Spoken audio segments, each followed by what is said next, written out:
Hello Dallas, ఎలా ఉన్నారు అందరూ? ముందుగా మీ అందరికీ నా ఆంగ్ల నూతన సంవత్సర శుభాకాంక్షలు తెలియజేసుకుంటున్నాను. నేలైనింది ఆకాశానికి చిల్లు పడింది అన్నట్టుగా ఉంది. ఇసుకేస్తే రాలినంత జనం అభిమాన గట్టలు తెంచుకొని ఇక్కడికి పిచ్చేసిన సినిమా అభిమానులందరికీ, నా అభిమానులందరికీ, ప్రేక్షక దేవుళ్లకు అందరికీ నా హృదయపూర్వక నమస్కారాలు తెలియజేసుకుంటూ, ముఖ్యంగా ఈరోజు ఈ యొక్క కార్యక్రమానికి ముఖ్య అతిథిగా విచ్చేసిన కేంద్ర మంత్రి వర్యులు గౌరవనీయులైన పెంపసాని చంద్రశేఖరరావు గారికి, అంటే రూరల్ డెవలప్మెంట్ మరియు కమ్యూనికేషన్స్ మంత్రివర్యులు అయిన పెంపసాని చంద్రశేఖరరావు గారికి, అలాగే ఈ యొక్క కార్యక్రమాన్ని స్పాన్సర్ చేసిన అందరూ కూడా ఎన్నో కేవలం డలాస్ ఇచ్చే కాదు, మరి అటు మిగతా రాష్ట్రాల నుంచి కూడా, అటు ఈస్ట్ వెస్ట్ నార్త్ సౌత్ అన్ని దిక్కుల నుంచి, అమెరికా 4 చెరగల నుంచి ఇక్కడికి విచ్చేసిన నా తెలుగు ప్రజానికానికి, నా అభిమానులందరికీ, కళాభిమానులందరికీ నా హృదయపూర్వక కళాభివందనాలు. సుదూర సాగర తీరాల దాటి ఖండాంతరాలలో తెలుగు భాషా సంస్కృతి దీపికలు వెలిగించి మాతృభూమికి కీర్తి ఆర్జించి పెడుతున్న తెలుగింటి ఆడపడుచులకు, అన్నదమ్ములకు అందరికీ నా హృదయపూర్వక నమస్కారాలు, కళాభివందనాలు. మీ శంసి ప్రభావంతో, సాంకేతిక విజ్ఞానంతో, వైద్యశాస్త్ర నైపుణ్యంతో, వివిధ రంగాలలో మీ యొక్క నిష్ణాతతో మీరు అందిస్తున్న సేవ కేవలం మీకు ఇక్కడ తృప్తినివ్వడమే కాదు, ఇక్కడ ప్రజలకు సేవ చేయడమే కాదు, మీకు అక్కడ ప్రజల్లో కూడా ఎంతో గౌరవపూరితమైన స్థానాన్ని ఆర్జించి పెట్టాయి శాశ్వతంగా. దాంతోపాటు మన దేశ కీర్తిని కూడా ఇమ్మడింపజేశారు మీరంతా. ఈ సందర్భంగా మీ అందరికీ నా కృతజ్ఞతలు తెలియజేసుకుంటూ, ఇక్కడ అమెరికా దేశంలో ఈ యొక్క దేశపు అటు రాజకీయ, ఆర్థిక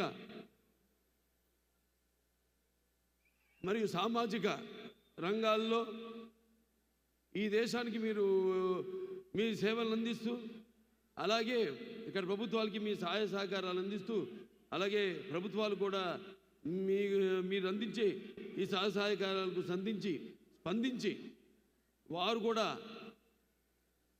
మీ యొక్క బాగోగుల కోసం చేస్తున్న ప్రయత్నాలన్నిటికీ కూడా వారికి కూడా నా కృతజ్ఞతలు తెలియజేసుకుంటూ, అంతేకాకుండా జనని జన్మ భూమిష్ట స్వర్గాదపి గరీయసి, అంటే ఇక్కడ మీరు ఎంత సంపాదించినా మళ్ళీ తిరిగి ఇవ్వడం, ఎంత సంపాదించింది కాదు, మనం తిరిగి మన పుట్టిన గడ్డకి, మన పుట్టిన జాతికి, మన పుట్టిన కుటుంబానికి, మన పుట్టిన ఊరికి ఏవి మనం తిరిగి ఆ రుణం తీర్చుకుంటున్నాం. నాన్నగారు ఎప్పుడు ఆయన జీవితాలు ఎప్పుడు రుణశేషం శత్రుశేషం అలాగే అగ్నిశేషం అంటారు, ఉంచకూడదంటారు. అంతేకాకుండా ఆయన మెడ్రాస్లో పెరిగి ఒక నటుడిగా ఎదిగాడు ఆయన. మరి ఆ నీళ్లు తాగి ఆ నీళ్ళతో స్నానం చేసి పెరిగిన ఆయన, ఆ స్థాయికి వచ్చిన ఆయన తిరిగి చెన్నైకి కూడా తిరిగి నీళ్ళు ఇచ్చారంటే నీళ్ళ రుణం కూడా ఉంచుకోలేదు ఎన్టీఆర్. That is NTR. తిరిగి తెలుగు గంగ ద్వారా చెన్నైకి అయితే నగరానికి నీళ్లు లేవో తాగడానికి ఆ నీళ్లను కూడా తిరిగి ఇచ్చిన మహామనిషి నందమూరి తారక రామారావు గారు. అంటే ముందుగా నాకు ధన్యమైన జన్మనిచ్చి నన్ను మీ అందరి గుండెల్లో ఆయన ప్రతిరూపంగా నిలిపినందుకు దైవాంశ సంభూతుడు. అలాగే నాకు ఆయన కేవలం ఒక తండ్రిగానే కాకుండా నా గురువు, దైవం, ఆయన కారణ జన్ముడు, ఆయన విశ్వవిఖ్యాత నట సార్వభౌమ నటరత్న, తెలుగుదేశం పార్టీ వ్యవస్థాపకులు, అలాగే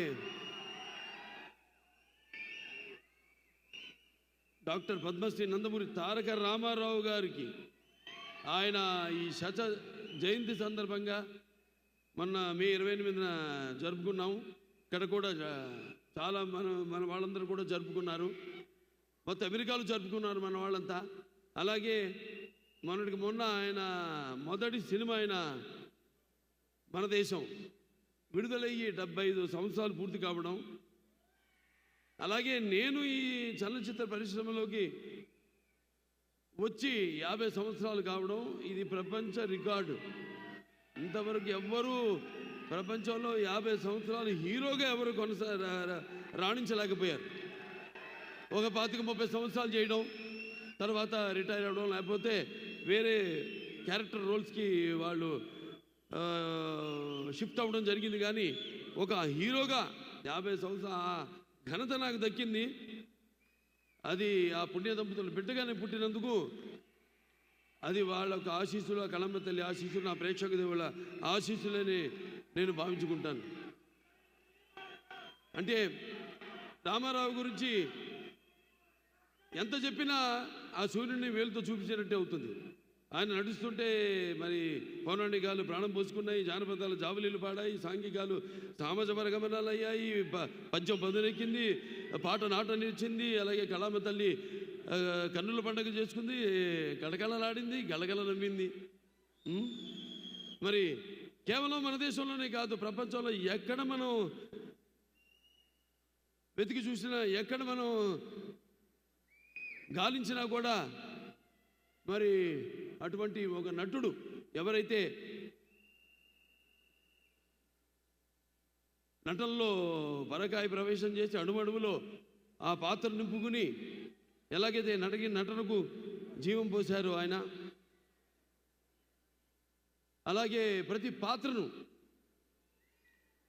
అంటే ఒక రాముడు, కృష్ణుడు, దుర్యోధనుడు, లేకపోతే భీముడు, ప్రతి నాయకుడు కానివ్వండి, నాయకుడు కానివ్వండి ఎలా ఉంటారు అంటే, ఒక రామారావు గారు ఒక శిల్పాన్ని చెక్కి శిల్పి కూడా ఆయన ఒక కవళికలు చెక్కవలసిందే తప్ప, అంటే అటువంటి లార్జర్ దెన్ లైఫ్ జీవితం నందమూరి తారక రామారావు గారికి.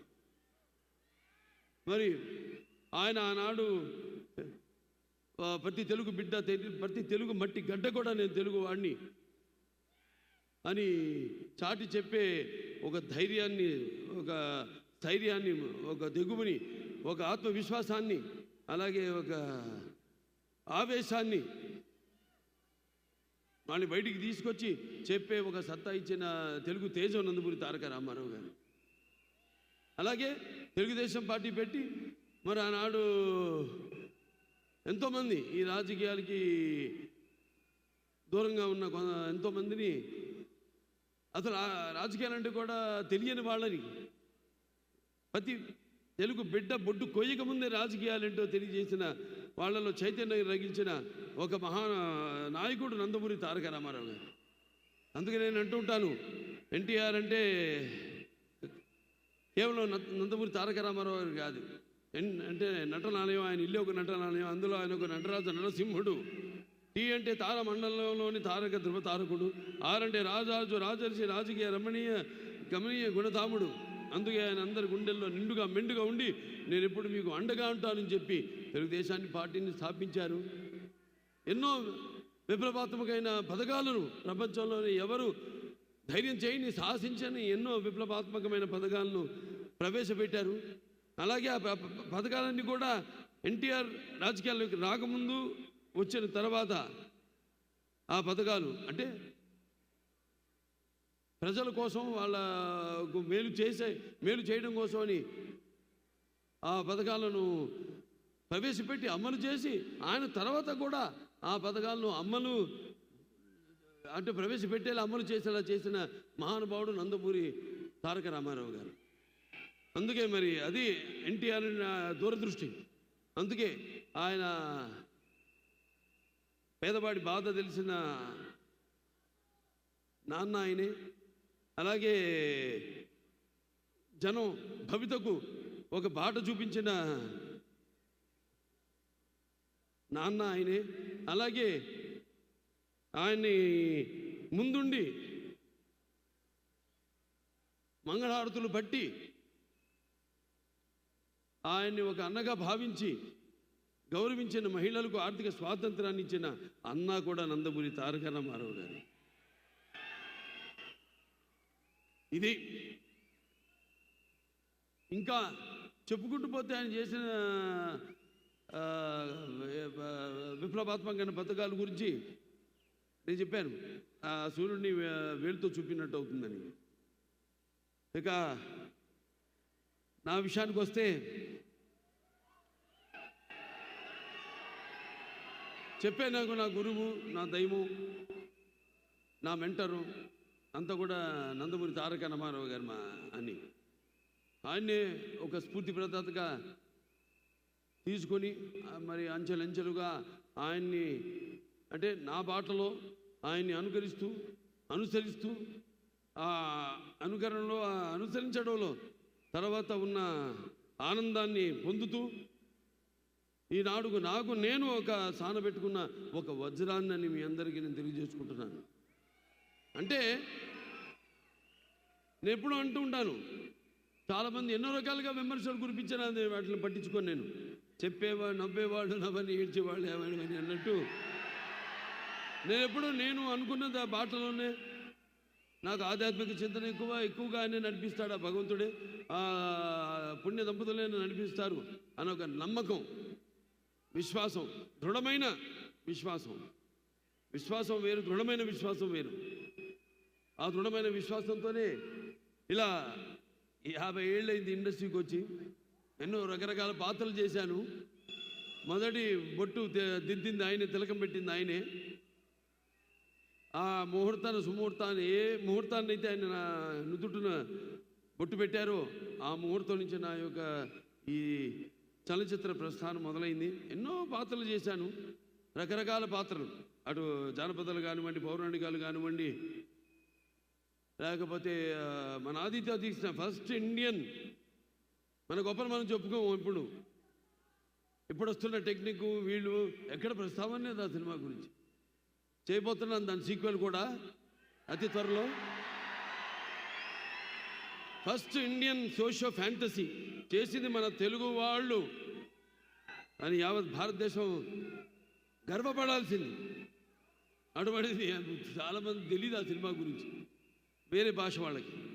అలా ఎన్నో అటు ఫ్యాంటసీలు కానివ్వండి, పౌరాణికాలు కానివ్వండి, ఇన్ని పాత్రలు చేసే అవకాశం నాకు దక్కినందుకు అది నా పూర్వజన్మ సుకృతంగా భావిస్తున్నాను. అలాగే ఒక్కొక్క సినిమా అంటే వయసు పెరుగుతున్న కొద్దీ ఎలా అంటే ఒక సినిమా ఇంకా నాకు బాగా మెచ్యూరిటీ అంటే సినిమాల గురించి, పాత్రల గురించి ఇంకా ఎక్కువ నా సొంతంగా నేను ఒక నిర్ణయం తీసుకునే ఒక స్థాయికి నేను ఎదగగలిగాను అన్న అది ఒక దృఢ సంకల్పం, ఒక విశ్వాసం, నమ్మకం నా మీద నాకు కలిగింది. ఇప్పుడు ఇవాళ ఒక అఖండ సినిమా అయితేనేమి, లేకపోతే ఒక వీరసింహారెడ్డి అయితేనేమి, ఒక నేలకొండ భగవంత్ కేసరి అయితేనేమి, ఇవన్నీ కూడా 3 సినిమాలు. అప్పుడు 86 గుర్తొస్తుంది. 7 సినిమాలు రిలీజ్ అయితే 7లో 6 సినిమాలు సిల్వర్ జూబ్లీలు ఆడినాయి, ఒక సినిమా 100 రోజులు ఆడింది. మళ్ళీ చరిత్ర సృష్టించాలన్న మేమే, దాన్ని తిరగ రాయాలన్న మేమే. మళ్ళీ మళ్ళీ జాప్యం లేకుండా, ఎందుకంటే ఒక అవకాశం ఇచ్చాడు. అందరూ 2 ఇన్నింగ్స్ అంటారు, అది ఎప్పుడు ఏదో ఒక రిటైర్ అయిపోయినా కొంచెం దారి మార్చుకుని మళ్ళించుకుని ఏదో క్యారెక్టర్ ఆర్టిస్ట్ కాను లేకపోతే అది కానీ అట్టా కాకుండా ఇవాళ నాకు వచ్చిన ఈ అవకాశం అది నా 2 ఇన్నింగ్స్గా తీసుకుని ఈ యొక్క 3 సినిమాల విజయం తర్వాత మనకు 3 సార్లు మన అక్కడ హిందూపురం ఎమ్మెల్యేగా గెలిచినందుకు నా హిందూపురం ప్రజలందరికీ కూడా నా ధన్యవాదాలు తెలియజేసుకుంటూ ఇక 2 ఇన్నింగ్స్ ఇక్కడి నుంచి మొదలైందని మీ అందరికీ తెలియజేసుకుంటున్నాను. నా క్యాన్సర్ హాస్పిటల్ ఉంది. నా క్యాన్సర్ హాస్పిటల్లో మా డాక్టర్లు, మా కార్యవర్గ సభ్యులు అయితేనేమి, మాకు బోర్డు మెంబర్స్ అయితేనేమి, లేకపోతే మా డాక్టర్స్ అయితేనేమి, నాన్ మెడికల్, పారామెడికల్, లేకపోతే నర్సింగ్ స్టాఫ్, వాళ్ళందరూ అవిశ్రాంతంగా పడుతున్న శ్రమకి ఫలితమే నా ముందు ఉన్న చైర్మన్స్ అయితేనేమి, నాకు ముందు ఉన్న బోర్డు మెంబర్స్ అయితేనేమి, వాళ్ళందరూ నాకు ఇన్స్పిరేషన్గా ఇవాళ ఆసుపత్రిని ఈ స్థాయికి తీసుకురాగలిగానంటే మీ అందరి సహాయ సహకారాలతో. నేను ఇప్పుడు ఇక్కడ చాలాసార్లు రావడం జరిగింది అమెరికాకి.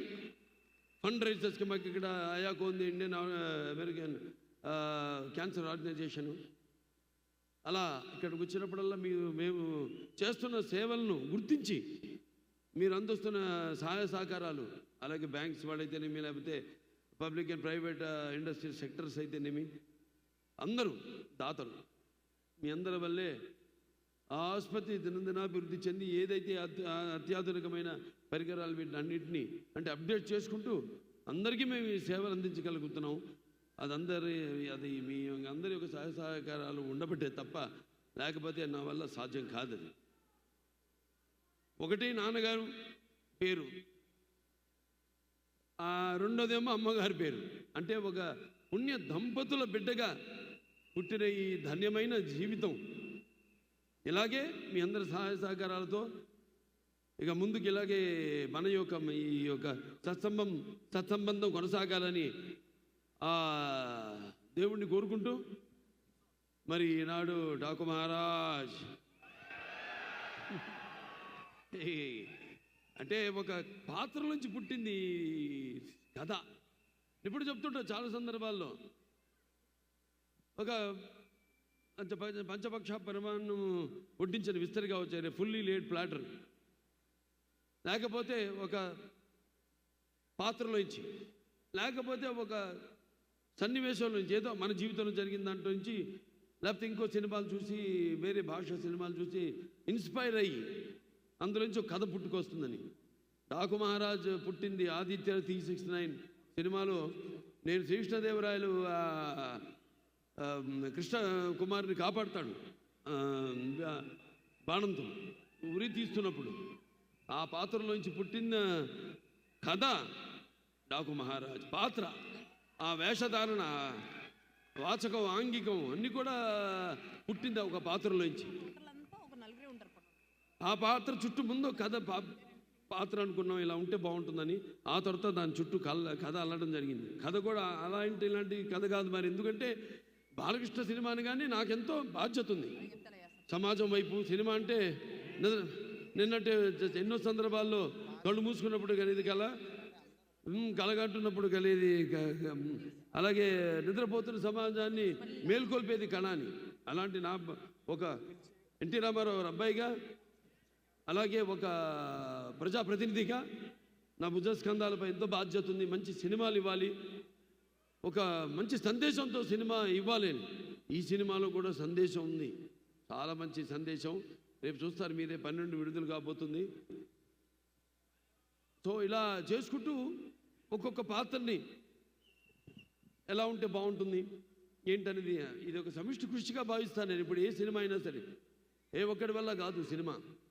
సో అలాగే నిర్మాత నాగవంశీ గారికి నా మీద, బాబీ డైరెక్టర్ గారి మీద ఉన్న నమ్మకం, మీ ఇద్దరం కూర్చొని మరి అంతా డిస్కస్ చేసి సబ్జెక్ట్ ఎలా ఉంటే బాగుంటుంది అని ఒక డిజైన్ చేసుకుని సబ్జెక్ట్ని చేసిన సినిమాని రేపు రాబోతున్న మన డాకు మహారాజ్. డాకు మహారాజ్ టైటిలే చాలా, ప్రతి టైటిల్ నాకు ఒక ఛాలెంజ్. సరే ఏం చేద్దాం, టైటిల్ ముందు అనౌన్స్ చేద్దామా అంటే వద్దన్నా, నేనే హ్యాపీ వద్దండి, అది సినిమా టీజర్తో పాటు మనం రిలీజ్ చేద్దాం, అప్పుడే ఆ టైటిల్కి ఫుల్ జస్టిఫికేషన్ చేసిన వాళ్ళు అవుతాం. ముందు జనానికి ఎక్కాలి, టైటిల్ ఎక్కాలంటే నా అభిమానులు ఉన్నారు, వాళ్ళే నా ప్రచారకర్తలు.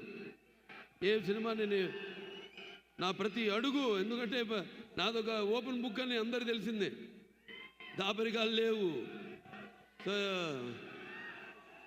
ప్రతిదీ తెలుసు. కాబట్టి ముందు మరి భావసరాణి జన్మాంతర సౌహృదాన్ని అంటారు.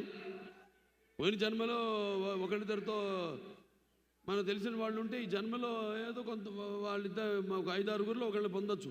కానీ ఇన్ని లక్షల కోట్ల వేల లక్షల కోట్ల మంది అభిమానులు పొందడం అంటే అది మరి ఏ పూర్వజన్మ సుకృతమో, లేకపోతే ఏ జన్మల అనుబంధమో, ఏ విడదీయలేని అనుబంధమో కదా నాకు అనిపిస్తూ ఉంటుంది. సో ముందు వాళ్ళని దృష్టిలో పెట్టుకుంటాను, అలా ఒక కథను తయారు చేసుకోవడం. మరి ఈ సినిమా విషయానికి వస్తే అందరూ అద్భుతంగా, అందరూ అంటే నటీనటులు కానివ్వండి, లేకపోతే తాంత్రిక నిపుణులు కానివ్వండి, అందరూ కూడా చాలా అద్భుతంగా ఎవరెవరు వాళ్ళు యొక్క కర్తవ్యాన్ని అప్పచెప్పిన పనిని వాళ్ళు 100కి 100 పాళ్ళు వాటికి న్యాయం చేశారని చూస్తారు రేపు సినిమా స్క్రీన్ మీద. డిఫరెంట్ జానర్ అంటే మన తెలుగువాడు ఏంటనేది కూడా ఈ సినిమాలో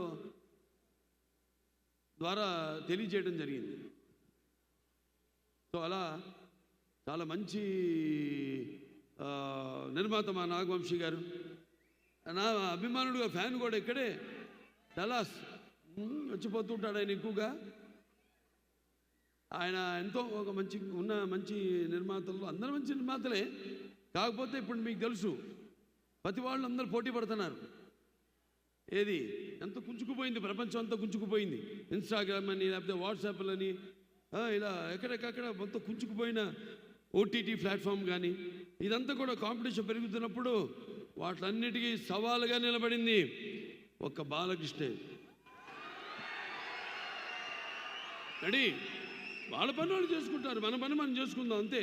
వాళ్ళ గురించి మనం ఏది భారంగా భావించకూడదు, లేకపోతే బాధగా భావించకూడదు. వాళ్ళు చేసుకోనివ్వండి. ఎందుకంటే టెక్నిక్ పెరుగుతుంది. టెక్నిక్ పెరుగుతున్న కొద్దీ మరి వస్తున్న తరం కూడా ఆ టెక్నిక్ని అడాప్ట్ చేసుకుని, ఇప్పుడు ఆర్టిఫిషియల్ ఇంటెలిజెన్స్ ఉంది, ఎంతవరకు వాడుకోవాలి అంతవరకు వాడుకోవాలి. దాన్ని మితిమీరి వాడితే అది మన మొగుడే కూర్చుంటుంది. అదే అయింది. ఏదో రోబో ఒక చెత్తను తీసుకెళ్ళి పడేయాల్సిన సందర్భంలో క్రషర్లో మనిషిని ఎత్తిపడేసింది తైవాన్లో. సో దేనికి వాడాలి, ఎంతవరకు వాడాలి, మనల్ని అది అధిగమించకుండా మన చెప్పు చేతల్లో ఎప్పుడు టెక్నిక్ అంటాను. Anything is technique. మా ఫిలిం ఇండస్ట్రీ కూడా ఇప్పుడు టెక్నిక్గా ఇవాళ బాగా ఎదిగింది ఇండస్ట్రీ. ఇవాళ పాన్ ఇండియా. ఇవాళ మనం అందరికీ పోటీ ఎక్కడ లేదు అసలు తెలుగు సినిమాలకి. అటువంటి స్థాయికి మనం ఎదిగామంటే అదంతా మన సృష్టికి సృష్టికర్త అయిన మన తెలుగు దర్శకులు, వాళ్ళందరూ కూడా వాళ్ళ మీద నమ్మకం పెట్టుకుని సినిమాలు నిర్మిస్తున్న నిర్మాతలు. నేను చేశాను ఆదిత్య తీసిన నానాడే మొదటి ప్రయత్నం అది. నా నిర్మాత నా మీద పెట్టుకున్న నమ్మకం, డైరెక్టర్ మొత్తం టీం మీద పెట్టుకున్న నమ్మకం ఫలితమే ఆనాడు ఆదిత్య చేసిన విజయవంతం కావడానికి. అలా ఒక్కొక్కళ్ళు తమన్ ఖచ్చితంగా చెప్పాలి. ఎందుకంటే సప్త సాగర సంకర్షణ జ్వలిత శబ్దోద్భవ మాధురి శబ్దస్వరాలైన సరిగమ పదనీస సంగీత సాహిత్య మధురమైన గీతాలు వినడానికి భాషా భేదం కానీ, ఆడ మగ తేడా కానీ, లేకపోతే దానికి దారిద్రాది పట్టుపిడుపులు కానీ, పండిత పామరాది హెచ్చు తగ్గులు కానీ ఉండమన్నది. అలాగే అభిమానులు దురభిమానులు అనే అడ్డు గోడ ఉండదని నా నమ్మకం. మరి ఈరోజు అద్భుతంగా అఖండ తెలుస్తుంది మనకి.